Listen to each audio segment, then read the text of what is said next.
of my fingers, the gravy spoon slips, clattering against the ceramic floor of my parents' beach house kitchen. Across my apron, warm brown liquid splatters like a Rorschach test of my family's indifference. Just 15 feet and a lifetime away in the dining room, glasses clink amid a chorus of laughter. Without me, they started. Frozen, I stand, listening to the cheerful din washing over the polished marble countertops. We'd all sit down together once everything was ready, Mom had promised. That was before Adrian's Tesla pulled into the driveway 2 hours ago, his designer luggage and winning smile instantly becoming the center of my parents' universe. From the dining room, my father's voice booms, toasting Adrian for bringing this family together on Thanksgiving. Through me, the knife edge of those words slices. Since Tuesday, I've been here, chopping, seasoning, and basting while Adrian rolled in just before dinner, empty-handed except for a bottle of wine someone probably gave him. To clean the spilled gravy, I bend down, my knees cracking against the hard tile. From this angle, through the doorway, I can see them, Mom straightening Adrian's collar, Dad pouring him more wine, Aunt Sarah leaning in to hear his latest success story. Not one of them notices my absence. 3 weeks ago, with her usual holiday enthusiasm, Mom started the family group text, Thanksgiving planning. We'll cook whatever Adrian likes this year since he's been so busy with his new position. Trying something different, I had suggested. Maybe we could go to that new restaurant on the bay, give everyone a break from cooking? Swiftly, Mom's response came. Traditions matter, dear. Besides, you're so good in the kitchen. Translation, you're so useful in the kitchen. A fresh dish towel, I grab, wiping gravy from my hands. Finally, my fingers have stopped trembling.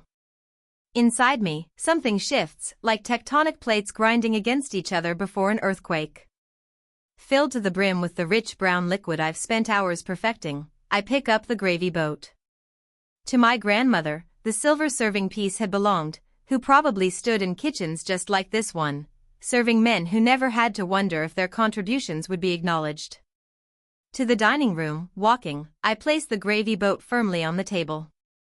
Against the crisp white tablecloth, the heavy silver base makes a satisfying thunk. Briefly, 5 pairs of eyes look up before returning to Adrian, who's midway through a story about his golf game with a potential client. Without looking at me, Mom says, "Honey, could you grab some more ice for Adrian's drink?" Between us, the request hangs in the air. For 2 days, I've spent cooking, while Adrian hasn't lifted a finger. Before I can swallow them back, the words rise to my lips. No. Like a stone thrown through glass, the single syllable lands.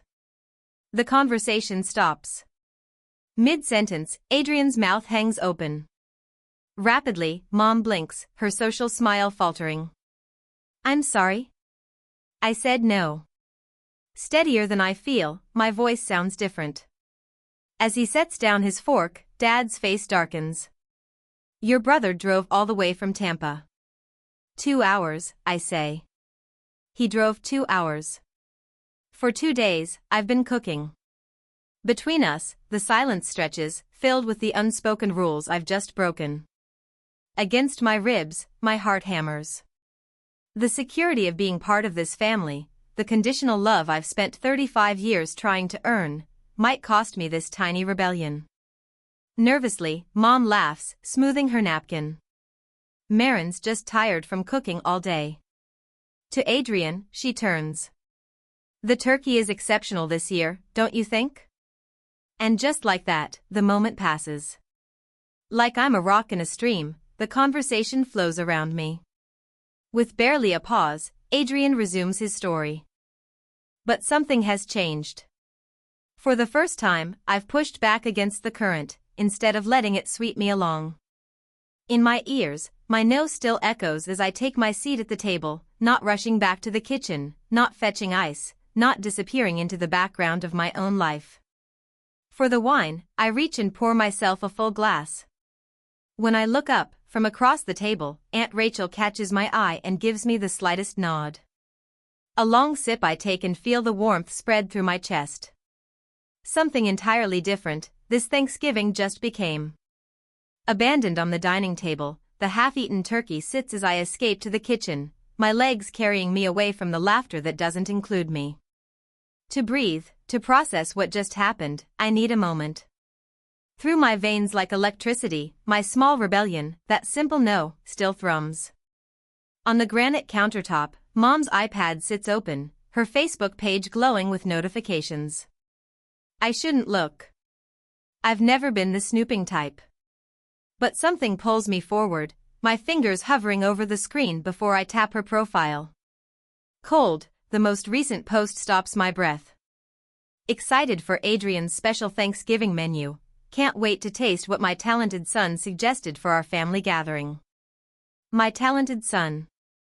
Not a word about who actually shopped for ingredients, prepped for 2 days, or woke at 5 this morning to put the turkey in the oven. Down, I scroll. Photo after photo from birthdays, Easter, last Christmas, dozens of images of Adrian smiling with Mom and Dad. In some, I spot my elbow or the back of my head as I carry dishes to the table or clean up in the background. Not one photo features me front and center. Not one.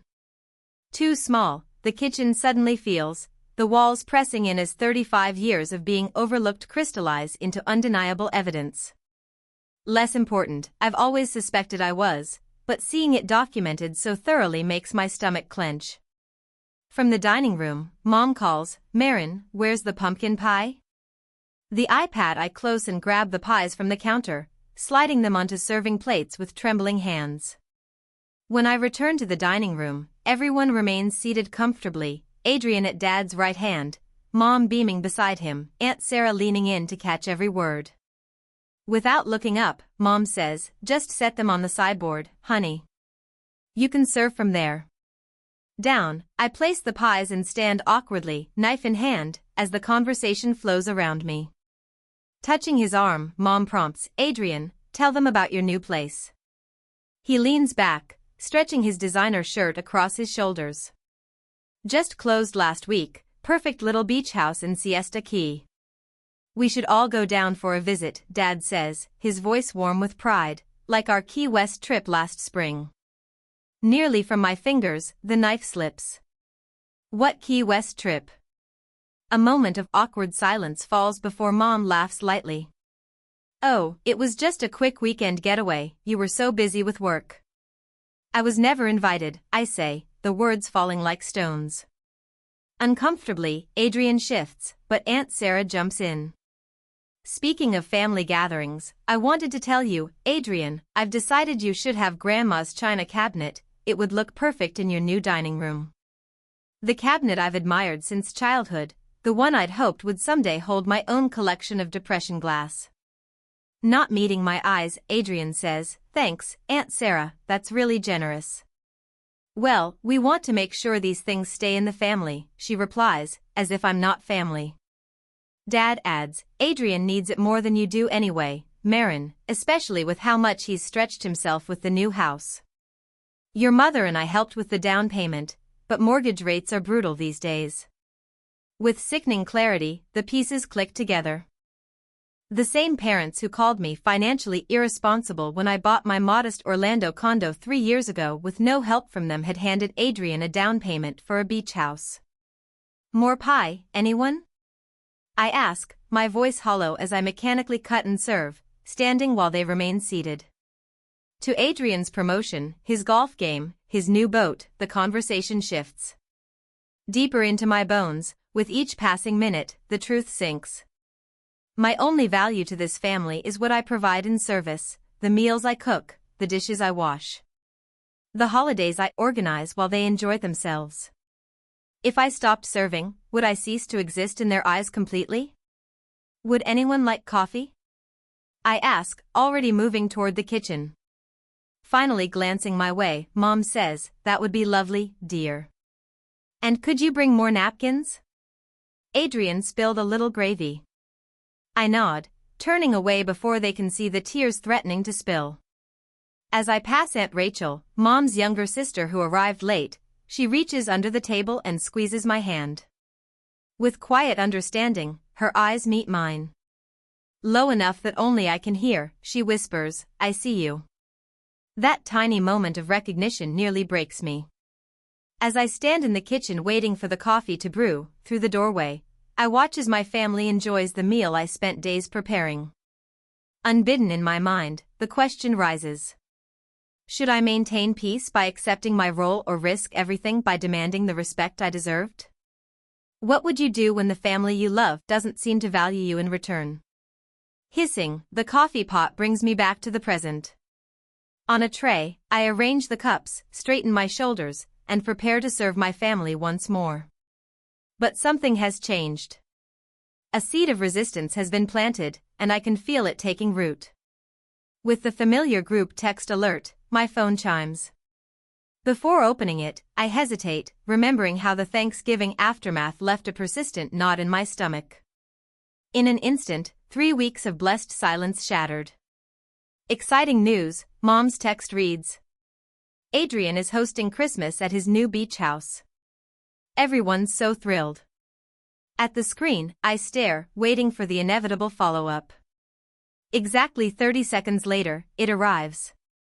Marin, I've made a list of your dishes. The usual stuffing everyone loves, your cranberry relish, those little appetizers with the puff pastry, and maybe your chocolate pecan pie? Adrian mentioned how much he misses your cooking. Before I can respond, another message pops up. And honey, could you come early to help set up? Maybe around 9? Adrian has an important client breakfast that morning. Think he was never buyed. Over the keyboard, my thumbs hover. Breathtaking is the audacity. Not, would you mind making, or, if you have time, but a direct assignment of labor. As if my time, my career, my life holds no value compared to Adrian's important client breakfast. Onto the couch, I toss my phone and walk to the kitchen. Behind my right eye, the headache that's been threatening all day pulses. Monday morning, my boss's voice cuts through the office buzz. Marin, did you update the Henderson pitch? At my cubicle entrance, he stands, arms crossed. I'm working on it now, I say, minimizing the Christmas shopping website I'd been scrolling through. I'll have it to you by 3. No. It was due Friday. Heavier than anger would, his disappointment weighs. Tomorrow morning is the client meeting. This isn't like you. It isn't like me. I've always been the reliable one. The one who stays late. The one who makes everyone else look good. At work. At home. Everywhere. That night, I barely sleep. With acid that burns up my throat, my stomach churns. When I finally give up, the clock reads 3:17 a.m., padding to the bathroom for antacids. This is the 3rd night this week. As Christmas approaches, the insomnia worsens, my body rebelling against obligations my mind tries to accept. From my nightstand drawer, I pull a notebook. At the top, I write things I want. Then I stare at the empty page. What do I want? Has anyone ever asked me that question? Have I ever asked myself? The next morning, an hour early, I arrive at work. I finish the Henderson pitch, then start on next week's projects. When my boss stops by to check on me, I say, I've completed everything due this week. I'm taking Friday off. Not asking. Telling. Surprised by my directness, he blinks. Sure, you've got the time. Everything okay? Just taking care of myself, I reply, the words feeling foreign in my mouth. Thursday afternoon, Jessica from accounting leans against my cubicle wall. A bunch of us are having a holiday thing Saturday night. No family drama allowed. Just friends, food, and questionable karaoke choices. You in? I don't know, I hesitate. I've got so much to do before Christmas at Adrian's. Come on, she nudges my shoulder. One night for yourself won't kill you. Something about her casual invitation cracks the tension I've been carrying. For the first time in weeks, I burst into genuine laughter. Questionable karaoke, huh? That bad? Horrific, she grins. Dave from IT does an interpretive dance to total eclipse of the heart that will haunt your dreams. I find myself nodding. Okay, I'm in. The possibility of joy. Simple, uncomplicated joy, with people who expect nothing from me except my presence. Feels like coming up for air after being underwater too long. Friday off, I spent the whole day away from the kitchen, outside, just by myself. Saturday, I was testing new recipes I found on the internet, prepared and went to hang out with friends from work. Sunday evening, my phone rings. Mom's name lights up the screen. I consider letting it go to voicemail, but something inside me has shifted. Hi Mom, I answer, keeping my voice neutral. Marin, I'm finalizing Christmas plans. Did you get my text about coming early to help Adrian set up? We're counting on you. He's so busy with his new promotion. Around the phone, I watch my knuckles turn white. The familiar script unfolds. Adrian's needs elevated, mine dismissed. The old Marin would apologize for the delay and promise to do better. The old Marin would already be planning which grocery stores had the best ingredients for all those assigned dishes. I'm busy too, I say quietly. I have my own life and career. So long, the silence stretches. I check to see if the call dropped. What's that supposed to mean? Mom finally asks, her voice tight with disapproval. It means exactly what I said. I have deadlines, responsibilities, and commitments of my own. I'm not just sitting around waiting to be useful to Adrian. This is Christmas, Marin. Family comes first. Does it? I ask. Because it seems like Adrian comes first and I'm just expected to serve him. Mom gasps. That's not fair. He works so hard. So do I. With unexpected force, the words burst from me.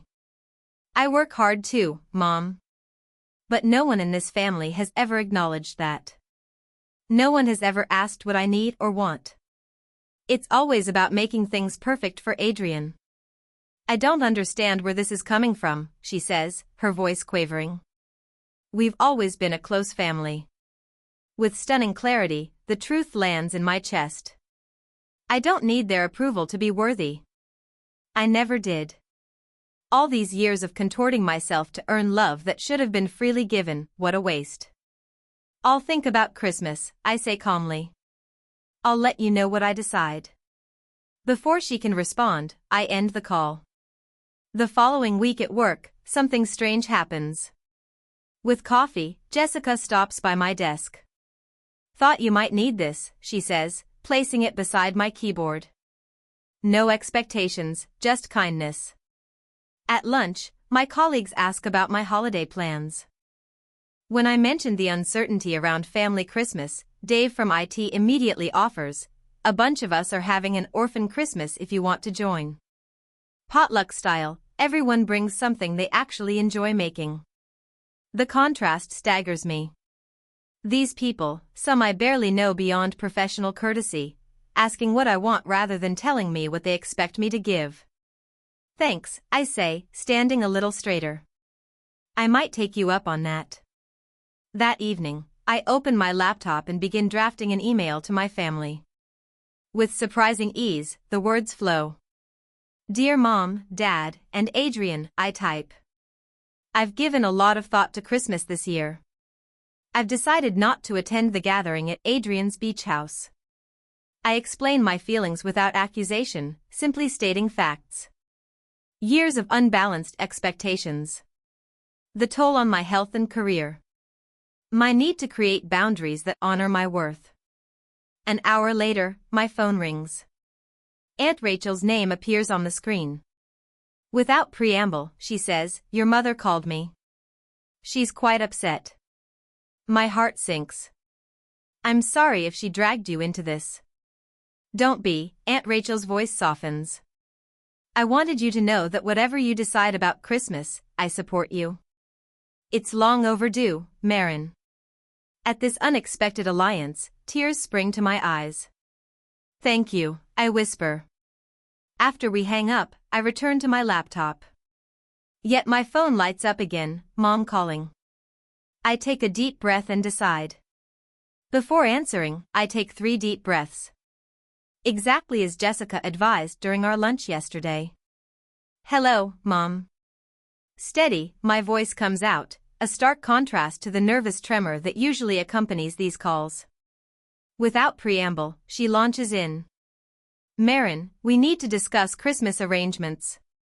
Adrian wants to know which dishes you're bringing. He's planning the table settings. Against the cool granite of my kitchen counter, I press my palm flat. I won't be coming to Adrian's for Christmas.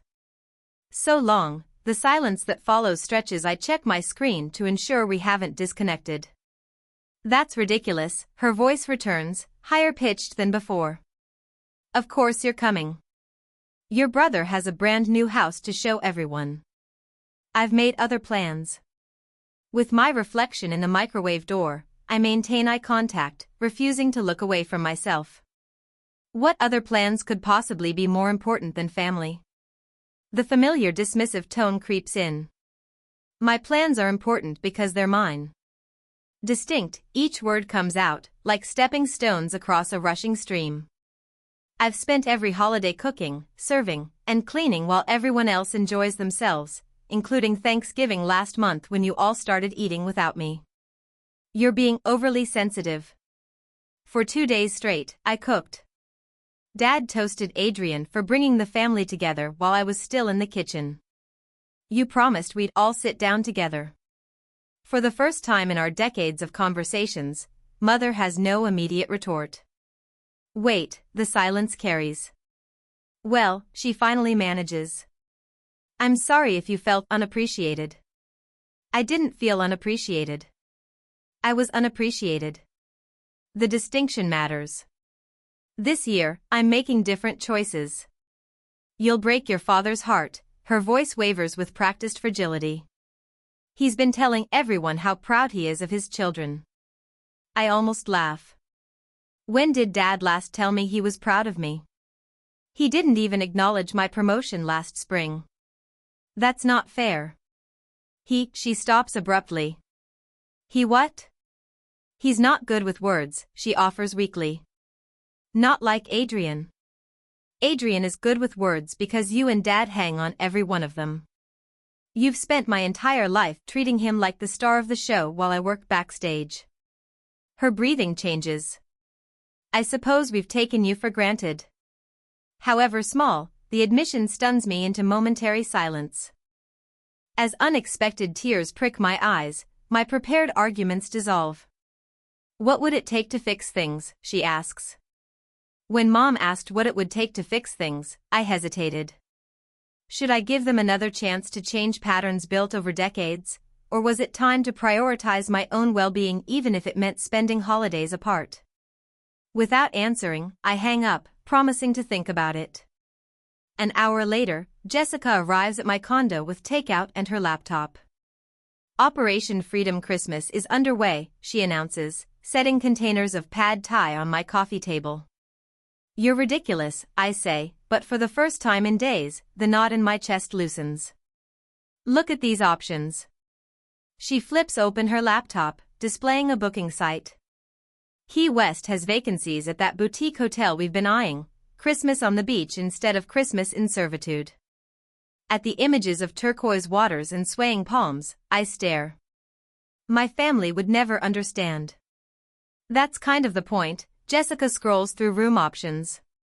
Your happiness isn't contingent on their understanding. With Aunt Rachel's name, my phone buzzes. Speaking of family, I murmur, answering the call. I heard you're skipping Adrian's Christmas extravaganza. None of my mother's accusation carries in Rachel's voice. News travels fast. Your mother called in reinforcements. She wanted me to talk some sense into you. My stomach tightens. And? I told her I'm visiting you in Orlando instead. Unmistakable, the smile in her voice is.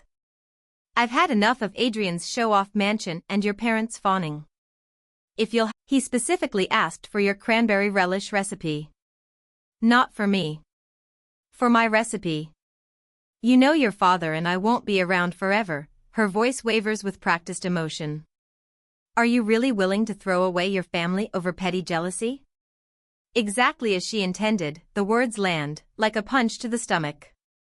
For a moment, I feel the familiar guilt rising in my throat. But then I notice her eyes darting to check if her performance is having the desired effect. From my bag, I reach and pull out my own folder. I brought something too, I say, my voice steadier than I expected. Side by side, I place two family photos. The first shows last Easter's gathering, Adrian centrally positioned between our parents, while I'm barely visible at the edge, carrying a tray of deviled eggs. The second from Thanksgiving shows a similar composition, Adrian, raising a glass and toast while I stand in the background, refilling water glasses. 6 holidays in a row where I cooked every dish, I continue, sliding forward a handwritten list. 32 family gatherings where I arrived hours early to set up and stayed hours after to clean. 4 birthdays of mine that were rescheduled because they conflicted with Adrian's plans. Mother's face tightens. We appreciate everything you do. You appreciate everything I provide, I correct her. There's a difference. With my index finger, I tap the list. When was the last time anyone took a photo of me enjoying a holiday meal? When did anyone offer to help me in the kitchen? When did my birthday get the same attention as Adrian's job promotion? Uncomfortably, she shifts, glancing around as if searching for witnesses to my rebellion. I'm not throwing away family, Mom, I say, my voice softening but not weakening. I'm refusing to be the servant. Her mouth opens, then closes. For perhaps the first time in my adult life, my mother has no ready response. The holiday decorations surrounding us, twinkling lights and paper snowflakes, cast strange shadows across her face. Outside the cafe window, shoppers hurry past with bags of presents, their faces alight with anticipation rather than obligation. I pull out my phone and slide it across the table, displaying the confirmation email. I'm spending Christmas in Key West, I say, with friends who see me as more than what I can provide for them. As reality sinks in, Mother stares at the screen, her face draining of color. So tightly her knuckles whiten, her fingers clutch her untouched coffee mug. You've already booked it? Hollow, disbelieving, the question comes out. Jessica and I leave Christmas Eve morning. But what about Adrian's dinner? The genuine confusion in her voice speaks volumes. She truly cannot imagine a world where my brother's needs don't automatically supersede mine. Adrian has 2 hands that work perfectly well, I reply, and a kitchen full of appliances with instruction manuals. She looks at me as if I've suggested he perform brain surgery. He doesn't know how to cook a turkey. YouTube exists, I say simply. I learned most of my recipes there when no one taught me. The barista calls out another customer's order. Holiday music continues playing. Life goes on around us while my mother processes that her reliable kitchen servant has resigned without notice. When our bill arrives, I take it before she can reach for her purse. This one's on me, I say, placing my credit card on the small tray, no strings attached. It's a small gesture, but the symbolism isn't lost on either of us. For decades, every gift, every favor from my parents came with invisible strings, expectations of service, compliance, and gratitude for their conditional love. Stiff and uncertain, Mother gathers her photo album. As we stand to leave, I touch her arm gently. When you're ready to have a daughter instead of a servant, I'll be here, I say. I've always been here. You just need to see me. She doesn't respond, just nods once before walking out into the December afternoon. Through the window, I watch as she sits in her car for several minutes, not starting the engine, just staring straight ahead. That evening, Jessica helps me pack for our trip while sharing office gossip to lighten the mood. With texts from Aunt Rachel, my phone buzzes, who reports that family channels are buzzing with news of my Christmas betrayal. Apparently, Adrian asked if the turkey comes with instructions written on it. She writes with a laughing emoji. Your mother told him to order catering, but your father insists on a home-cooked meal. A strange lightness I feel, knowing my absence has created such a disruption, not from spite, but from the realization that my contributions were substantial enough to leave a gap when withdrawn. Noticeably silent, the family group chat has been no guilt trips, no angry messages, just the digital equivalent of stunned silence. As Jessica and I toast to our upcoming beach Christmas with glasses of wine, my phone lights up with a text. It's from my father, the first direct message he sent me in years without my mother as intermediary. "We need to talk," it reads.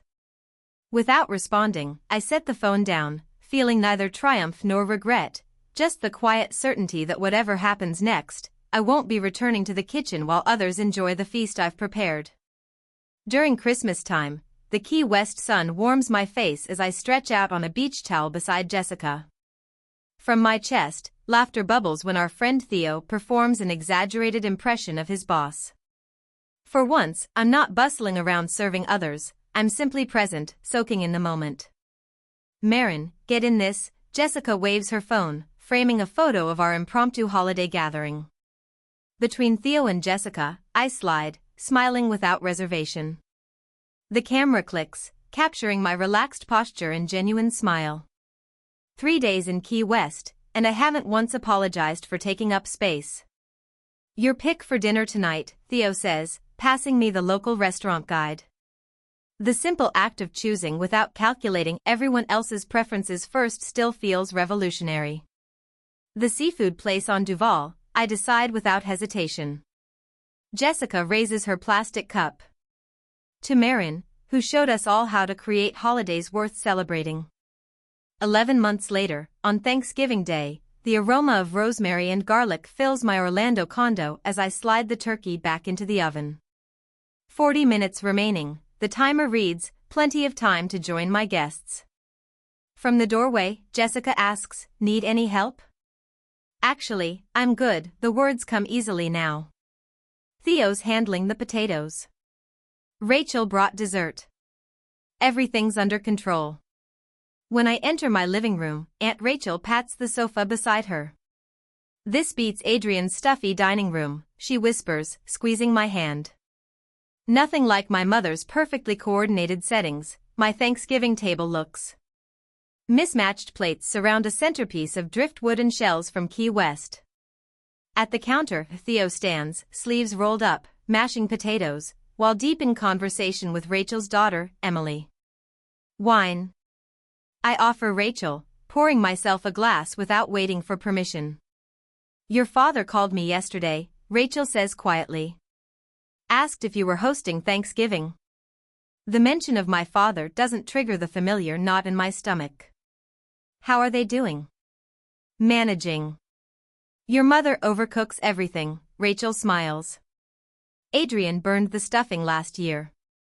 We laugh, and the sound holds no bitterness. When we gather around my table, I take my seat, not rushing to serve or check if anyone needs anything before I begin. Family style, we pass dishes, each person contributing something to the meal. Everything, I taste, savoring flavors instead of worrying about others' reactions.